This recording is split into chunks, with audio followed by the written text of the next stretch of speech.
Hello friends, welcome to Yaya Spoon. Be sure to like, subscribe, and comment, and thank you.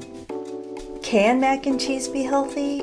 Absolutely. By substituting some ingredients like whole wheat pasta. This recipe includes cauliflower for all of you parents out there that are trying to sneak in veggies for the kiddos. I was inspired by Ellie Krieger, an American registered dietitian and nutritionist who's written several books on healthy eating. You can also find her on PBS. So let's get to cooking. The ingredients for the breadcrumbs include 2/3 a cup of whole wheat bread chopped in a food processor, 3 tablespoons of freshly grated Parmesan cheese, 2 teaspoons of olive oil.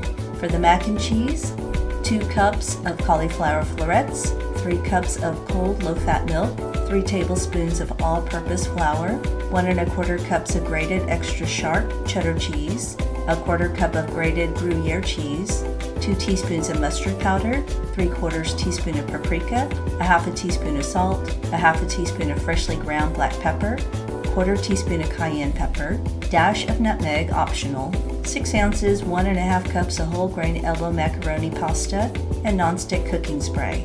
We'll begin with the breadcrumb topping. Preheat the oven to 350 degrees Fahrenheit. I placed the bread in my food processor beforehand, so you want to process until fine crumbs form for about 25 to 30 seconds. If you don't have a food processor, you can chop it up with a knife. Combine the breadcrumbs, Parmesan, and oil. Grab a baking sheet and line with parchment paper, then place the breadcrumbs on it while spreading evenly. Bake at 350 degrees until golden brown, about 10 to 12 minutes. Now for the mac and cheese. Increase the oven temp to 375 degrees Fahrenheit. While the oven is heating, cook the pasta according to the package, minus 2 minutes. It will be al dente, but the pasta will continue to cook in the oven. Steam the cauliflower for about 5 minutes.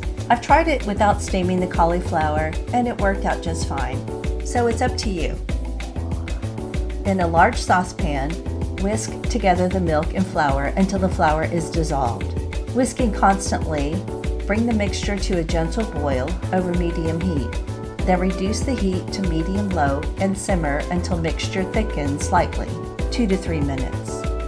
Stir in the cheddar cheese, Gruyere cheese, mustard powder, paprika, salt, black pepper, cayenne pepper, and a dash of nutmeg. Add it before the breadcrumbs. Give it a quick taste in case you need to add more spices. Add the chopped cauliflower and macaroni pasta and stir until well coated. Spray the skillet with cooking spray. I used my cast iron skillet, so if you have one, it's a great time to put it to use in this recipe. Pour the mixture into the sprayed skillet. Top with the breadcrumb mixture, then bake at 375 degrees until top is browned and the cheese is bubbly, 35 to 40 minutes. Remove from the oven and allow it to rest and cool for about 5 to 10 minutes before serving. Now for the best part, time to taste. So crunchy, creamy, and cheesy, guilt-free mac and cheese. Remember, sharing is caring. Enjoy, guys. You got this, and God bless. If you found this video to be helpful, please give us a like and subscribe so you don't miss out on upcoming recipes. And feel free to leave any comments or questions, and please let me know if you decide to try the recipe.